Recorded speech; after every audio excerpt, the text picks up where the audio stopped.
Última hora. Omar García Harfuch acaba de levantar a 34 criminales en Culiacán. Decomisó miles de litros de combustible robado, armas con silenciador, fajos de dinero en efectivo y, lo más importante, enlazó públicamente a Nicolette Pardo, conocida como la Nicolette o la muchacha del salado, con una red de huachicol que operaba bajo su mando directo. Esto no es un rumor de redes sociales, no es una filtración sin confirmar. Es un operativo federal coordinado que se ejecutó esta madrugada del domingo 25 de enero de 2026 en al menos 12 puntos diferentes de la zona de Isla Musala, la Sindicatura del Salado y colonias aledañas. Helicópteros Black Hawk sobrevolando techos. Drones térmicos rastreando movimientos en la oscuridad. Elementos de élite rompiendo accesos y una sola instrucción clara desde el centro de mando de HARF. Caen todos los que trabajaban para ella y cayeron 34 personas que, según la investigación federal, no eran simples empleados de una boutique de moda ni guardaespaldas comunes. Eran cobradores violentos, distribuidores de música, combustible robado y enlaces directos con operadores del crimen organizado. La influencer del salado resultó ser mucho más que una cara bonita con seguidores en redes. Era la cabeza visible de una estructura criminal que movía gasolina ilegal mientras posaba para fotografías de lujo. Pero esto apenas comienza porque lo que se encontró en las bodegas cateadas esta madrugada revela una operación que llevaba años funcionando sin que nadie la música tocara. Culiacán amaneció diferente hoy. El aire pesado de la madrugada no traía solo el calor húmedo típico de Sinaloa. Traía tensión, sirenas lejanas y el zumbido constante de helicópteros que no dejaban de sobrevolar la zona norte de la ciudad. Quienes viven cerca de Isla Musala escucharon los primeros movimientos poco después de las 3 de la mañana. Camionetas blindadas cerrando calles, luces intermitentes cortando música a la oscuridad y después el silencio roto por órdenes militares. Nadie sabía exactamente qué estaba pasando, pero todos intuían que algo grande se venía y tenían razón. El operativo no fue improvisado. Llevaba semanas gestándose en las oficinas de inteligencia federal, alimentándose de información obtenida tras el secuestro y rescate de Nicolette Pardo apenas días antes. Porque cuando las fuerzas federales entraron a su mansión y a su rancho buscando a los secuestradores, encontraron algo que no esperaban. Evidencia de que la víctima no era tan víctima como parecía. Documentos financieros que no cuadraban. Movimientos de dinero sin justificación, contactos en los teléfonos que levantaron alarmas inmediatas y entonces la investigación cambió de dirección. Ya no se trataba solo de encontrar a quienes la habían levantado, se trataba de entender por qué alguien querría secuestrar a una influencer de moda en primer lugar. La respuesta estaba en el combustible. El decomiso de esta madrugada habla por sí solo. Miles de litros de gasolina y diésel robados fueron encontrados en tambos industriales, pipas improvisadas escondidas en patios traseros, música y tanques subterráneos que nadie sabía que existía. Las imágenes que ya circulan muestran soldados abriendo contenedores oxidados llenos de combustible sin procesar. Ese líquido amarillento que huele a dinero sucio y a traición.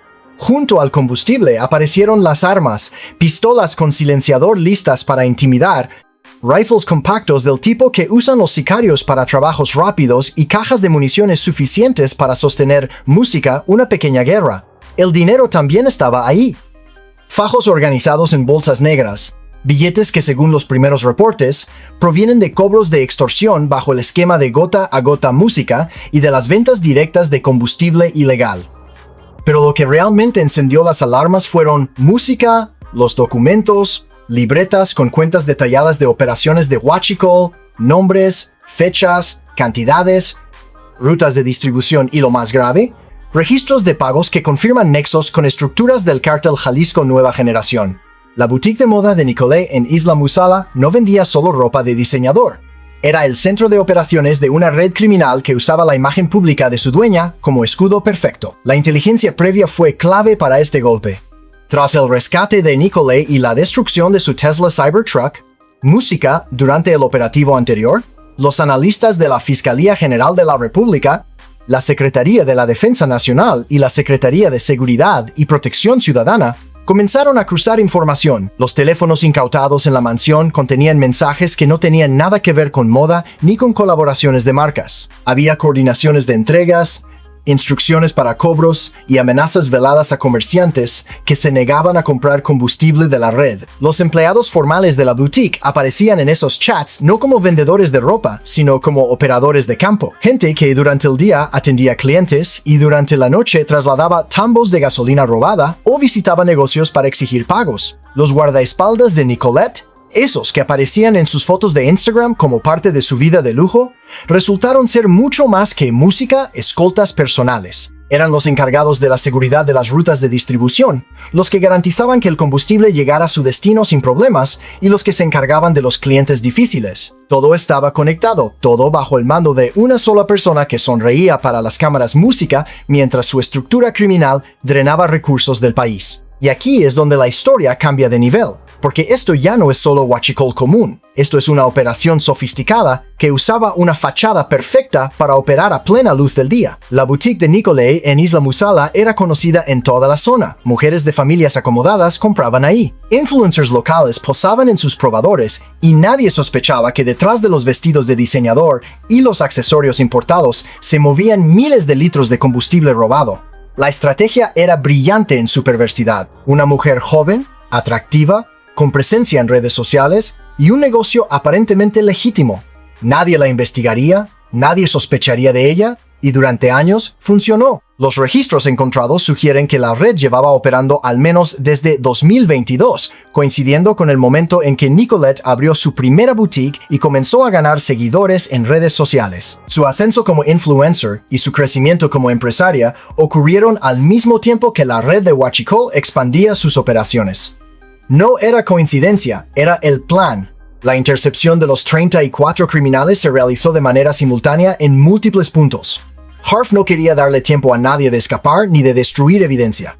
A las 4 de la mañana, cuando la mayoría de Culiacán todavía dormía, los equipos de élite tocaron puertas en casas particulares, rompieron candados de bodegas industriales, rodearon gasolineras clandestinas y tomaron control de la boutique de Nicolette. Los detenidos fueron sorprendidos en sus hogares, muchos todavía en pijama, otros intentando huir por ventanas traseras. Las imágenes muestran filas de personas esposadas sentadas en el suelo, mientras militares registran cada rincón de sus propiedades. Algunos intentaron ocultar documentos, otros tiraron sus teléfonos en inodoros, tratando de destruir evidencia. Pero la velocidad del operativo no dejó margen para reacción. Lo que más sorprendió a los investigadores fue encontrar entre los detenidos a personas que hasta hace poco trabajaban como empleados normales de la boutique, vendedoras, cajeras, coordinadoras de redes sociales que simultáneamente llevaban doble vida en el huachicol. Cuando los interrogatorios comenzaron, varios de ellos confesaron de inmediato, temerosos de enfrentar cargos de delincuencia organizada sin haber tenido tiempo de huir o contactar a sus abogados. Los testimonios preliminares revelan que Nicolette no solo manejaba la operación, la controlaba con mano firme, decidía quién entraba a la red, quién cobraba a los clientes, cuánto combustible se movía cada semana y a quién se le aplicaban medidas de presión si no pagaban. Tenía reuniones semanales con su círculo cercano donde revisaban números, ajustaban precios y coordinaban nuevas rutas de distribución. No era una figurehead bonita puesta al frente de una operación ajena, era la mente maestra y esto complica severamente su situación legal. Pero no estaba sola. Los análisis de comunicaciones indican contacto frecuente con operadores del cártel Jalisco Nueva Generación. Los chats recuperados mencionan reuniones con apodos que los investigadores ya identificaron como miembros activos de esa organización. No se trataba de conversaciones casuales, eran coordinaciones operativas, pagos de protección y acuerdos de distribución exclusiva. Esto eleva el caso de huachicol común a crimen organizado vinculado con estructuras mayores. Y cuando el cártel Jalisco Nueva Generación aparece en una investigación, todo cambia de magnitud. La pregunta obligada es, ¿cómo logró operar durante tantos años sin que las autoridades locales lo notaran? La respuesta incómoda, pero inevitable, es que alguien la estaba protegiendo. No se mueven miles de litros de combustible robado, no se opera una red de extorsión visible, no se administra una red de distribución en múltiples colonias sin que alguien en la estructura municipal o estatal lo sepa. Ya sea por omisión, por complicidad o por corrupción directa, la boutique de Nicolette funcionaba bajo algún tipo de paraguas protector que le permitía operar a plena luz del día. Esto explicaría por qué nunca hubo inspecciones profundas a sus bodegas a pesar de que varios vecinos reportaron movimientos extraños durante la noche. explicaría por qué nunca se cuestionó su rápido ascenso económico, a pesar de que una boutique de ropa difícilmente genera las ganancias necesarias para mantener el estilo de vida que exhibía. Y explicaría por qué tomó un operativo federal coordinado por Harf desde la Secretaría de Seguridad y Protección Ciudadana para finalmente desarticularla. Las autoridades locales solas no lo habrían hecho. Este patrón no es nuevo. Lo hemos visto antes en otros casos donde estructuras criminales medianas operan bajo la sombra de complicidades locales hasta que la intervención federal rompe el esquema. Pero la diferencia aquí es que nunca había sido tan evidente. Nicolette no se escondía, subía fotos a Instagram, daba entrevistas, aparecía en eventos públicos y nadie la tocaba. Esa impunidad tan descarada solo es posible con protección activa, no con simple negligencia. Por eso, Harf incluyó en su declaración un mensaje específico para las autoridades estatales. Habrá revisión exhaustiva de cómo esta red pudo crecer tanto sin ser detectada. Si hubo complicidad, habrá consecuencias. Si hubo omisión, también habrá consecuencias. Ya no hay espacios para la impunidad disfrazada de incompetencia. Una advertencia clara de que esta investigación no terminará con los 34 detenidos esta madrugada. Va a profundizar hasta llegar a quien haya facilitado que esto ocurriera. Y eso inevitablemente incluirá revisar el papel de funcionarios locales, policías municipales y autoridades que debieron haber actuado mucho antes. El impacto mediático del caso ya trascendió Sinaloa. Medios nacionales cubren la historia con titulares que mezclan incredulidad y denuncia. Influencer de moda, cabeza de red de huachicol en Culiacán. La empresaria del combustible robado, la boutique que escondía un imperio criminal. La narrativa se repite con variaciones, pero el fondo es el mismo. Una joven aparentemente exitosa resulta ser líder de una operación ilegal sofisticada y eso sacude las percepciones. Porque si alguien como ella, con presencia pública, imagen cuidada y negocio legítimo en apariencia, puede estar al frente de algo así, ¿cuántos más hay? ¿Cuántas otras figuras de redes sociales, empresarios jóvenes, influencers de lujo están realmente financiados por actividades criminales? El caso de Nicolette abre una caja de Pandora sobre la procedencia del dinero detrás del aparente éxito en redes sociales. No todos los que exhiben riqueza en Instagram la obtuvieron vendiendo productos legítimos, y este caso lo demuestra brutalmente. Los expertos en delincuencia organizada ya están analizando el fenómeno. Algunos lo llaman narco-influencers, personas que usan su imagen pública y seguidores en redes para legitimar dinero obtenido ilegalmente. Otros hablan de lavado de dinero 2, donde en lugar de usar negocios tradicionales como restaurantes o gasolineras, se usa la economía de influencers, boutiques online y marcas personales. El modelo de Nicolette encaja perfectamente. Boutique física con ventas reales pero insuficientes para justificar su riqueza, presencia en redes que genera legitimidad pública y detrás de todo, la operación criminal que realmente financia el imperio. Es un esquema que funciona porque nadie sospecha. ¿Quién va a investigar a una chica linda que vende ropa y sube fotos de su vida en redes? Pues ahora todos vamos a sospechar. Y esa es la otra consecuencia del caso. La desconfianza generalizada hacia cualquiera que muestre riqueza sin fundamento claro. No todos los influencers son criminales, pero casos como este generan una nube de sospecha que afecta incluso a quienes sí generan su dinero legalmente. Y eso es parte del daño colateral que el crimen organizado provoca cuando se infiltra en espacios que deberían ser legítimos. Las reacciones en Culiacán son mixtas. Hay quienes celebran el operativo como un golpe necesario contra estructuras que dañan a la ciudad. Otros critican que solo se enfoque en figuras medianas mientras las grandes estructuras del narco siguen operando. Y algunos más señalan que arrestar a 34 personas no resuelve el problema del huachicol, que es sistémico y requiere reformas profundas en Pemex y en la cadena de distribución de combustible. Todos tienen razón en parte. Este operativo es importante, pero no suficiente. Desmantelar una red es un logro, pero si no se atacan las condiciones que permiten que surjan nuevas redes, el ciclo continuará. El huachicol no existe porque haya mentes criminales creativas. Existe porque hay debilidades en la infraestructura de Pemex, corrupción en los puntos de distribución, demanda de combustible barato sin preguntas y sistemas de vigilancia insuficientes. Mientras esos factores persistan, habrá quienes intenten aprovecharse. Por eso, el golpe de Harf debe ser acompañado de reformas estructurales que cierren los espacios donde el huachicol prospera. Si no, estaremos repitiendo operativos similares cada pocos años sin resolver el fondo del problema. La pregunta legal ahora es, ¿qué va a pasar con Nicolette? Su defensa ya comenzó a moverse rápido.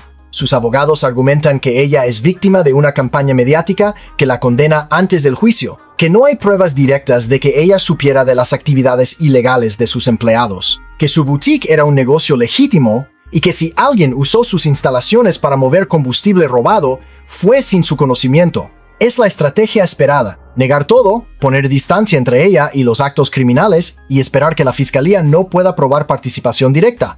Pero según los primeros reportes, la evidencia es sólida. No estamos hablando de indicios vagos, estamos hablando de documentos con su firma, mensajes en su teléfono, coordinando entregas, testimonios de empleados que confirman que recibían órdenes directas de ella y registros financieros que muestran transferencias desde cuentas vinculadas al huachicol hacia cuentas personales suyas. Si todo eso se sostiene en juicio, la estrategia de negar conocimiento no va a funcionar. Los fiscales van a argumentar que no era posible que ella no supiera, que dirigía activamente la operación y que intentar evadir responsabilidad es parte de su modus operandi. Esperan que enfrente cargos de delincuencia organizada, lavado de dinero, operación de red de huachicol y extorsión.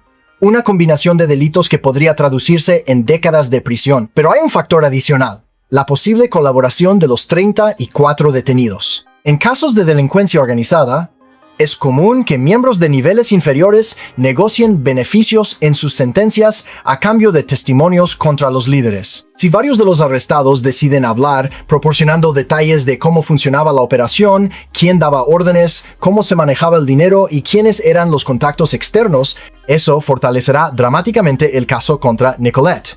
Y según fuentes cercanas a la investigación, ya hay al menos 6 de los detenidos en conversaciones con fiscales para llegar a acuerdos de colaboración. Si esos testimonios se formalizan, la defensa de Nicolette se complica aún más. No podrá negar conocimiento si 6 personas diferentes confirman que ella dirigía todo. Por eso, los próximos días serán críticos. Las negociaciones con testigos colaboradores, el análisis forense de los dispositivos incautados y la reconstrucción de las operaciones financieras determinarán qué tan fuerte es el caso. Y todo indica que será muy fuerte. Pero más allá del caso legal, hay una lección más profunda en todo esto. El crimen organizado ya no se ve como lo esperábamos. Ya no son solo sicarios con cuernos de chivo en camionetas. Son también influencers con boutiques, empresarios jóvenes con redes sociales y figuras públicas que usan su imagen como camuflaje, y eso nos obliga a replantear cómo identificamos y combatimos el crimen en la era digital.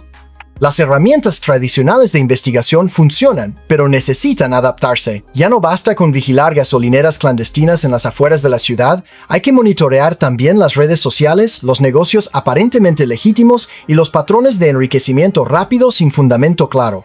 El caso de Nicolette es un manual de cómo el crimen organizado se camufla en la modernidad. Y si las autoridades aprenden de este caso, podrán anticipar y desmantelar estructuras similares antes de que crezcan tanto.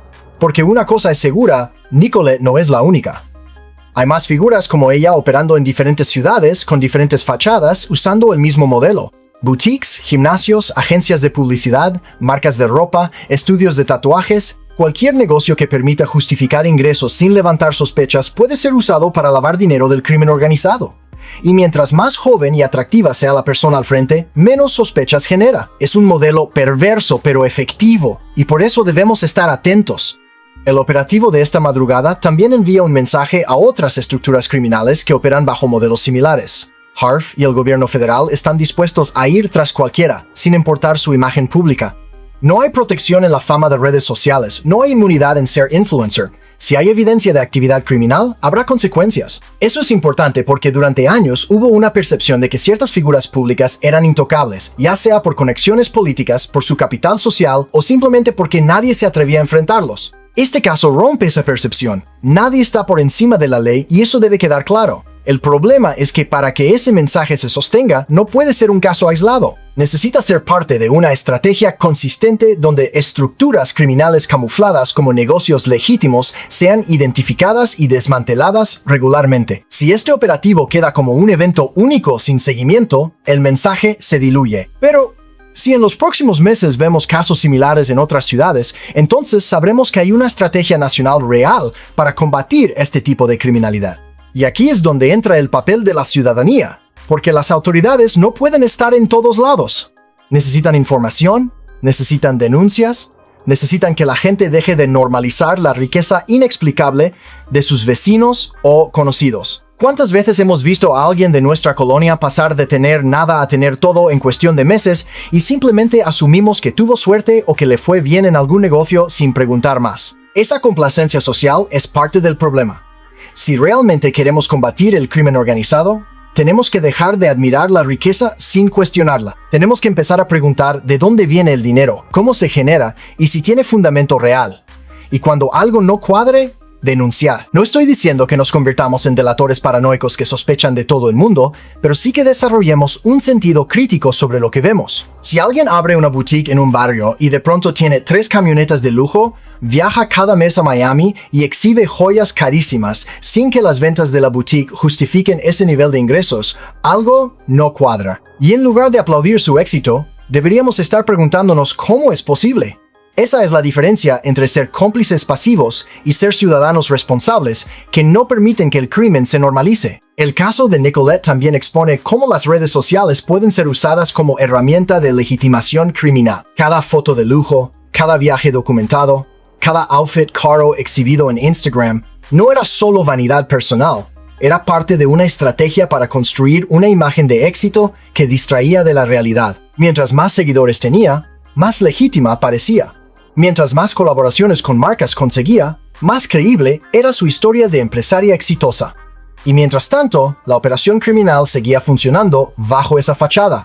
Esto nos debe hacer reflexionar sobre qué tan críticamente consumimos contenido en redes sociales. Porque no todo lo que brilla es oro y no todo influencer exitoso genera su riqueza legalmente. Tenemos que empezar a cuestionar más, a investigar más allá de las fotos perfectas y a no asumir que alguien es legítimo solo porque tiene muchos seguidores. El caso de Nicolette es la prueba definitiva de que la fama en redes no garantiza integridad. La investigación ahora entra en una fase crítica. Los fiscales tienen un plazo limitado para presentar formalmente cargos contra los 34 detenidos. Necesitan construir casos sólidos que resistan los embates de abogados defensores que intentarán encontrar cualquier error procedimental para invalidar evidencia. Cada interrogatorio debe ser documentado correctamente, cada pieza de evidencia debe tener cadena de custodia impecable y cada testimonio debe ser verificado. Si hay fallas en esos procesos, los acusados podrían salir libres por tecnicismos legales y todo el esfuerzo del operativo se perdería.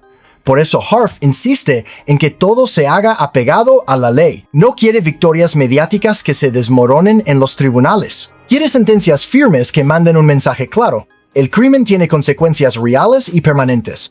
Eso requiere paciencia, profesionalismo y resistencia a la presión mediática que exige resultados inmediatos. Pero si se hace bien, el impacto puede ser duradero. Mientras tanto, Culiacán intenta procesar lo sucedido.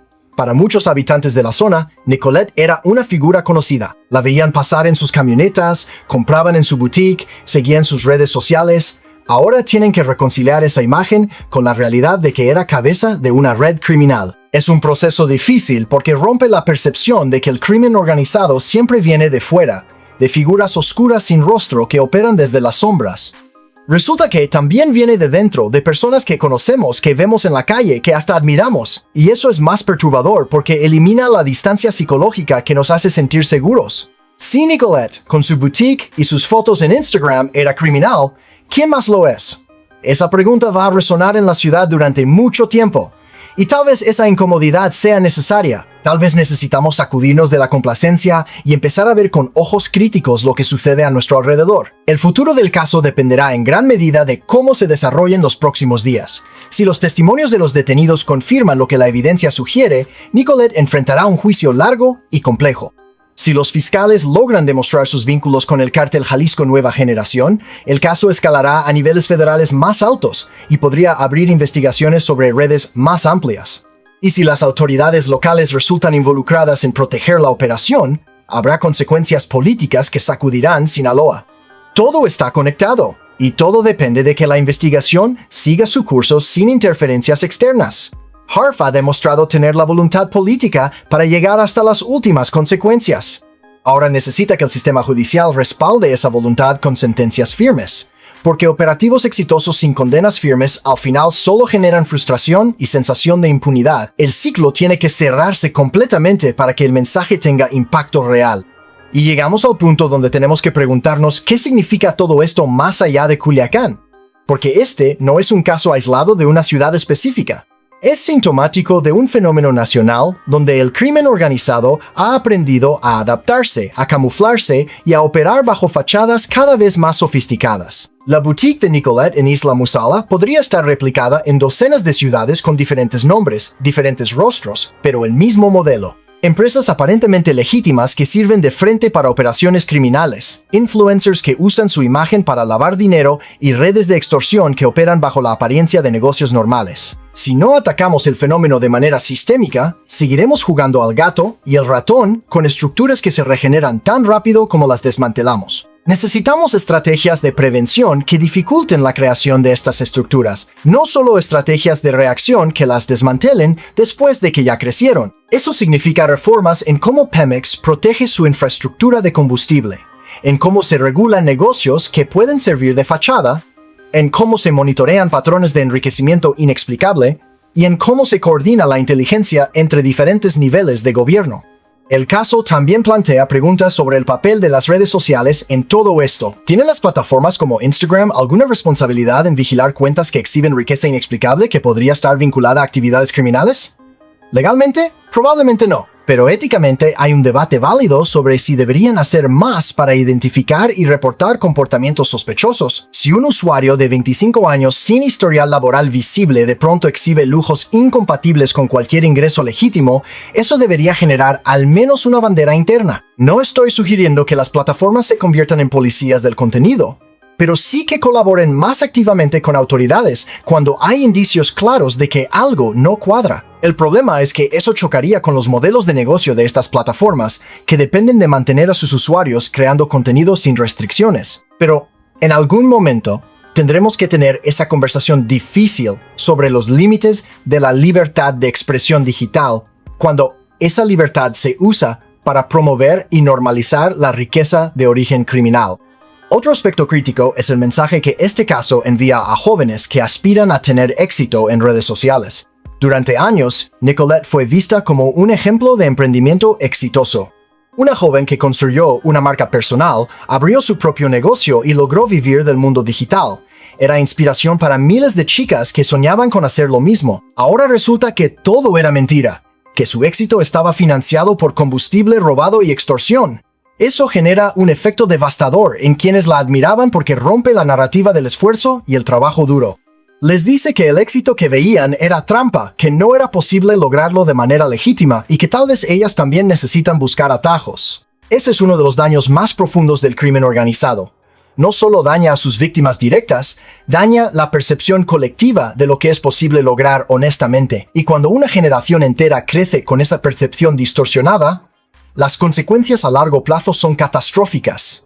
Por eso es tan importante que casos como este se expongan públicamente, no para linchar mediáticamente a Nicolette, sino para restaurar la narrativa de que el éxito real se construye con trabajo legítimo, no con atajos criminales. El operativo de esta madrugada también destaca la importancia de la coordinación interinstitucional. No fue un esfuerzo solitario de una sola agencia, fue el resultado de semanas de trabajo conjunto entre la Secretaría de Seguridad y Protección Ciudadana, la Fiscalía General de la República, la Secretaría de la Defensa Nacional y probablemente otras dependencias que no se han hecho públicas. Ese nivel de coordinación es raro en México, donde las instituciones frecuentemente trabajan en silos, compitiendo entre sí por crédito mediático en lugar de colaborar efectivamente. HARF ha demostrado capacidad para romper esos silos y construir equipos interinstitucionales que funcionan. Eso es tan importante como el operativo mismo, porque establece un modelo replicable para futuros casos. Si otras entidades federativas adoptan ese modelo de coordinación, la efectividad contra el crimen organizado aumentará significativamente. El problema es que requiere voluntad política de todos los actores involucrados, y eso no siempre está garantizado, especialmente cuando hay diferencias políticas entre gobiernos estatales y federal. Pero si el éxito de casos como este demuestra que la coordinación funciona, habrá más presión pública para que se replique.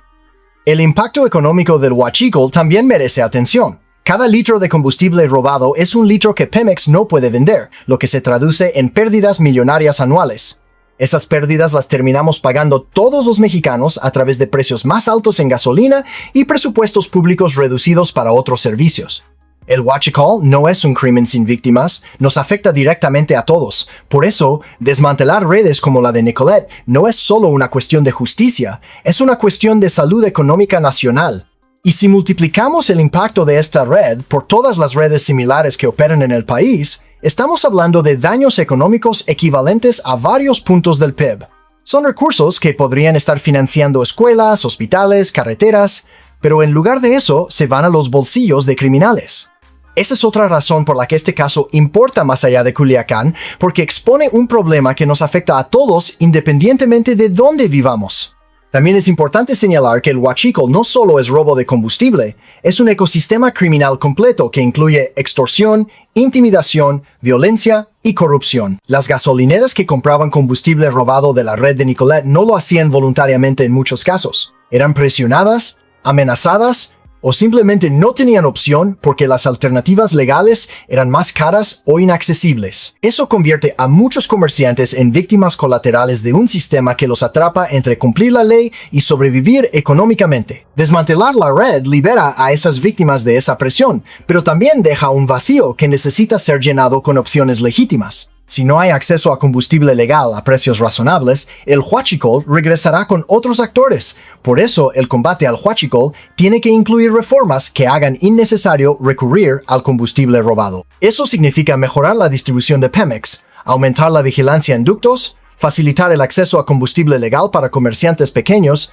y castigar ejemplarmente a quienes participen en la cadena de robo. Es un paquete completo de medidas, no una sola acción. El caso de Nicolette también revela cómo el crimen organizado explota las vulnerabilidades de género para sus propósitos. Una mujer joven, atractiva, con presencia en redes sociales genera menos sospecha que un hombre con el mismo perfil. Las autoridades tienden a enfocarse en figuras masculinas tradicionales del narco, y eso crea un punto ciego que organizaciones criminales explotan. Poner mujeres al frente de operaciones no es una estrategia nueva, pero se ha sofisticado en la era de las redes sociales, porque además de generar menos sospecha, genera capital social que puede ser monetizado. Los seguidores, las colaboraciones con marcas, la influencia digital, todo eso tiene valor, y todo eso puede ser usado para lavar dinero y legitimar operaciones. Es un modelo perverso que instrumentaliza la imagen femenina para fines criminales y que pone en riesgo a todas las mujeres emprendedoras legítimas que ahora enfrentarán mayor escrutinio y sospecha. Ese es otro daño colateral del caso, la erosión de confianza en empresarias y emprendedoras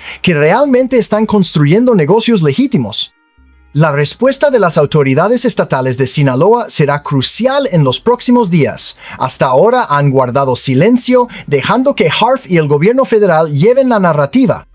Pero en algún momento tendrán que pronunciarse y explicar por qué esta red operó durante años bajo su jurisdicción sin ser detectada.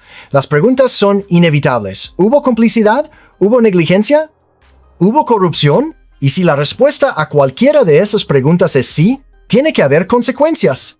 El riesgo es que intenten minimizar el caso, argumentando que era una operación pequeña que no representaba amenaza real, o que las autoridades federales están exagerando por motivos políticos. Esa narrativa sería desastrosa porque confirmaría que no están tomando en serio el problema. Lo que necesitan hacer es reconocer las fallas, comprometerse a investigar internamente y coordinar con las autoridades federales para asegurar que no vuelva a suceder. Eso requiere humildad política y voluntad de transparencia, cualidades que no siempre abundan en gobiernos locales. Pero si quieren recuperar credibilidad, no tienen otra opción. El rol de los medios de comunicación en este caso también merece análisis. Algunos han cubierto la historia de manera responsable, enfocándose en los hechos y evitando sensacionalismo innecesario. Otros han caído en la tentación de convertirlo en reality show, enfocándose más en la vida personal de Nicolette que en las implicaciones sistémicas del caso. Hay medios que han publicado fotos de su Instagram con titulares tipo de influencer de moda a reina del huachicol, lo cual genera clics pero no aporta nada sustantivo. La cobertura mediática responsable debería enfocarse en tres cosas. Primero, los hechos del caso y la evidencia presentada por las autoridades. Segundo, las implicaciones sistémicas de cómo operan redes como esta. Tercero, las medidas necesarias para prevenir casos similares en el futuro. Convertirlo em espectáculo de chisme sobre a vida de Nicolette distrai de lo realmente importante y alimenta o morbo sin educar ao público. Los medios tienen responsabilidad social de informar, no solo de entretener. Y en casos como este, esa responsabilidad es especialmente importante porque de cómo se cubra dependerá en parte si la sociedad entiende la magnitud del problema o solo se queda con la anécdota superficial. Finalmente, tenemos que hablar del mensaje que HARF está enviando con este operativo. Desde que asumió la Secretaría de Seguridad y Protección Ciudadana, ha dejado claro que su enfoque es ir tras estructuras criminales con evidencia sólida, sin importar quiénes sean. No está interesado en operativos mediáticos que generan titulares pero no resultados. Quiere casos que terminen en condenas firmes que desmantelen redes de manera permanente. El caso de Nicolet encaja perfectamente en esa estrategia. Es un operativo bien planeado, ejecutado con precisión y respaldado por meses de trabajo de inteligencia. No fue improvisado, no fue reacción a presión mediática, fue el resultado de investigación profesional. Ese es el estándar que HARF está estableciendo, y es un estándar que otros casos deberán seguir si quieren tener impacto real. El riesgo es que casos así generan expectativas altas, y si no hay seguimiento consistente con operativos similares en otras partes del país, la percepción será que fue un caso aislado sin impacto sistémico. Por eso los próximos meses serán críticos para determinar si esto marca un antes y un después, o si quedará como un caso más en los archivos. Lo que comenzó como un operativo contra una influencer de Huachicol podría terminar siendo la puerta de entrada a una investigación federal de proporciones mayores. La redada de esta madrugada fue ejecutada con precisión militar. A las 3:40 de la mañana, los primeros helicópteros Black Hawk despegaron de la base aérea llevando equipos de reconocimiento. Los drones térmicos ya estaban en el aire desde una hora antes, mapeando movimientos en los 12 puntos objetivo. A las 4 en punto, la orden de HARF activó el operativo simultáneo. En menos de 20 minutos, todos los objetivos estaban rodeados. Los equipos de élite usaron técnicas de entrada dinámica, rompiendo puertas y ventanas para no dar tiempo de reacción a quienes estaban dentro. En la boutique de Nicolet, los agentes encontraron a 3 empleados que aparentemente pasaban la noche ahí custodiando la mercancía. Intentaron destruir documentos en una trituradora de papel, pero los agentes llegaron a tiempo de recuperar fragmentos suficientes para reconstruir información clave. En las bodegas principales, los guardias armados que custodiaban el combustible Música optaron por rendirse sin resistencia cuando vieron la cantidad de elementos que los rodeaban. Solo hubo un intento de fuga en una de las casas particulares, donde 2 de los detenidos intentaron escapar por el techo. Los drones los detectaron inmediatamente y un equipo de contención los interceptó antes de que llegaran a la calle. Todo terminó sin un solo disparo, exactamente como Harfía planeado.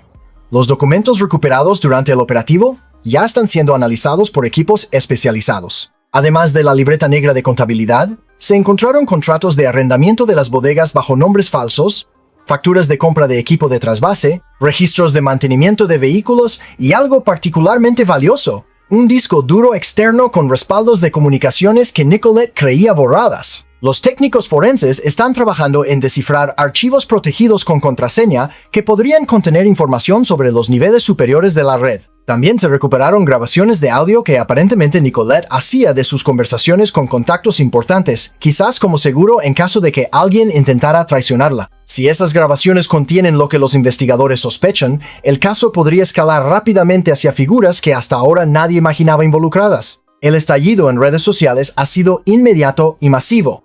Desde que se conoció la noticia del operativo, los hashtags relacionados con Nicolet y el Huachicol en Sinaloa han dominado las tendencias. Los comentarios van música desde la indignación hasta el sarcasmo, pasando por la incredulidad de quienes todavía música no pueden creer que la influencer a la que seguían resultara ser cabeza de una red criminal.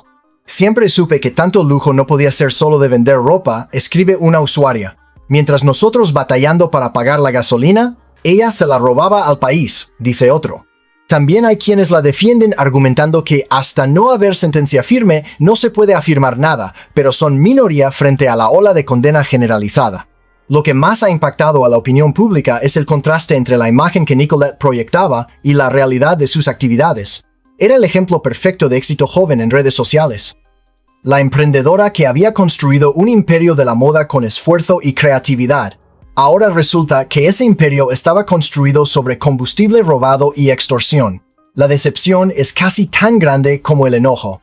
Y llegamos al momento en que Harfuch habló por segunda vez, ya no como mando operativo, sino como vocero de un mensaje más amplio. Su declaración vespertina fue transmitida en cadena nacional y sus palabras no dejaron espacio para interpretaciones ambiguas. Hoy demostramos que en México nadie está por encima de la ley, sin importar cuántos seguidores tengan redes sociales o qué tan bonita sea su imagen pública. La red de Huachicol que operaba bajo la influencia de Nicolette Pardo ha sido desmantelada. Los 34 criminales detenidos enfrentarán el peso de la justicia. Y esto es solo el comienzo, porque la investigación continúa y vamos a llegar hasta las últimas consecuencias. Luego agregó algo que resonó especialmente entre quienes han seguido su carrera desde los tiempos de la Ciudad de México. El crimen organizado ha evolucionado. Usan nuevas fachadas, nuevas tecnologías, nuevas caras, pero la esencia es la misma. Robar al país y creer que nadie los va a tocar. Se equivocan. Música. Mientras yo esté al frente de esta lucha, no habrá rostro bonito ni cuenta de banco abultada que sirva de escudo. El cierre de este capítulo deja preguntas abiertas que solo el tiempo responderá. ¿Qué pasará con Nicolette ahora que su red ha caído? Los expertos legales anticipan que enfrentará cargos por delincuencia organizada, huachicol, música, lavado de dinero y extorsión. Una combinación que podría traducirse en décadas de prisión si se demuestra su participación directa en la coordinación de actividades criminales. Sus abogados ya han comenzado a mover fichas, argumentando que ella era solo una empresaria que desconocía las actividades ilícitas de sus empleados. Pero la evidencia recuperada parece contar una historia muy diferente.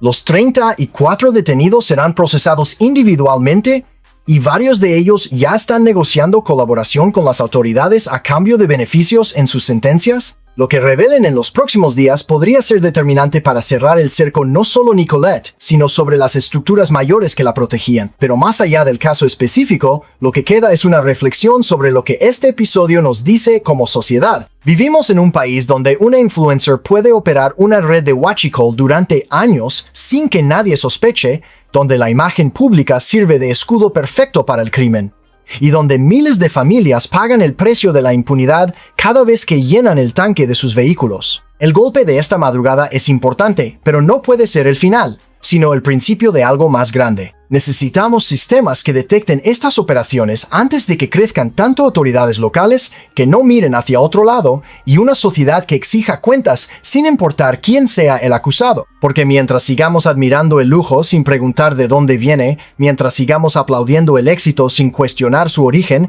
seguiremos alimentando un sistema que nos roba a todos. Y tú que has llegado hasta aquí, que te has tomado el tiempo de entender la magnitud de lo que pasó esta madrugada en Culiacán, tienes un papel que jugar también. Comparte esta información. Habla de ella con tu familia, con tus amigos, con quien quiera escuchar. No dejes que este caso se diluya en el ruido de las noticias de mañana. Y si todavía no lo has hecho, suscríbete al canal para mantenerte informado de cómo avanza esta investigación y de todos los casos que vienen. Porque la información es poder, y en un país donde el crimen se esconde tras sonrisas de Instagram, estar informado es la primera línea de defensa. Nos vemos en el próximo video con más actualizaciones sobre este caso y todo lo que Harf tiene preparado para los que creyeron que el Estado no los iba a alcanzar. Esto apenas comienza y juntos vamos a seguir cada paso hasta que la justicia llegue completa.